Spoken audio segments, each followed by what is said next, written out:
Hello and welcome back to our code implementing a custom event loop.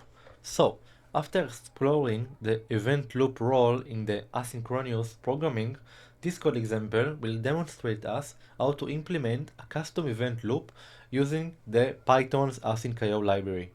This will give you a deeper understanding of how the event loop orchestrates the asynchronized tasks. So, first of all, we will need to import the asyncio. After that, let's create our coroutine function. So async def equal to task, and we will transfer the name and the delay. Now let's print task with name of name, starting with delay of delay. Okay, after that, let's await for delay seconds. Okay, now let's print task with name finished. But now let's return the result. So let's say task with name result. That's all. Now let's move to our main function. So async def main will be equal to the following. Let's create our tasks list. So tasks will be equal to task of A. Let's transfer A and 1, and task B of 2 seconds, and task C of 3 seconds. That's all. Now let's run the tasks concurrently and wait for all of them to finish. So results will be equal to await async io.gather, and let's transfer the start tasks. After that, let's output the results. So for result in results, let's print the result. Okay, now let's run the event loop. So main async io run main, and that's all.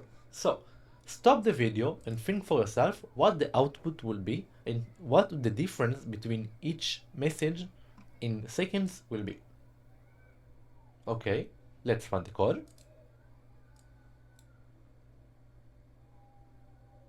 Okay, so I will run it again. Look carefully on the differences between the prints in seconds. Cool. So let's explain each part. So I will begin with this part. Initially, you will see the starting messages for each task printed almost simultaneously. This is because the tasks are initiated concurrently without waiting for the previous task to complete. The message reflects the order the tasks were added, but the execution is non-blocking. Now, let's move to this part. The delay in the task completion. Each task waits for its designated delay period, await in the part of the asyncio.sleep of the delay.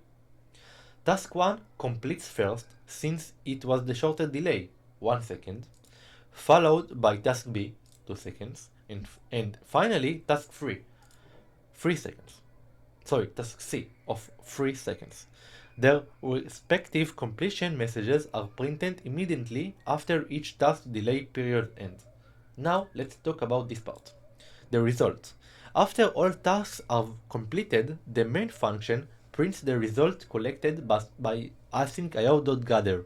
These results are in the same order as the tasks were initiated, demonstrating that the asyncio.gather not only runs the task concurrently, but also represents their order in its returned value. So, let's sum up. This example, I will zoom out for you. Okay, so this example illustrates the basics of implementing a custom event loop using asyncio and asyncio.gather. for running multiple asynchronous tasks concurrently. It showcases how to define asynchronous functions, how to run them concurrently with gather, and how to start event loop with asyncio.run, making it comprehensive guide for your lesson implementing a custom event loop. So, I hope you understand this example. I will see you at the next lesson. Bye bye.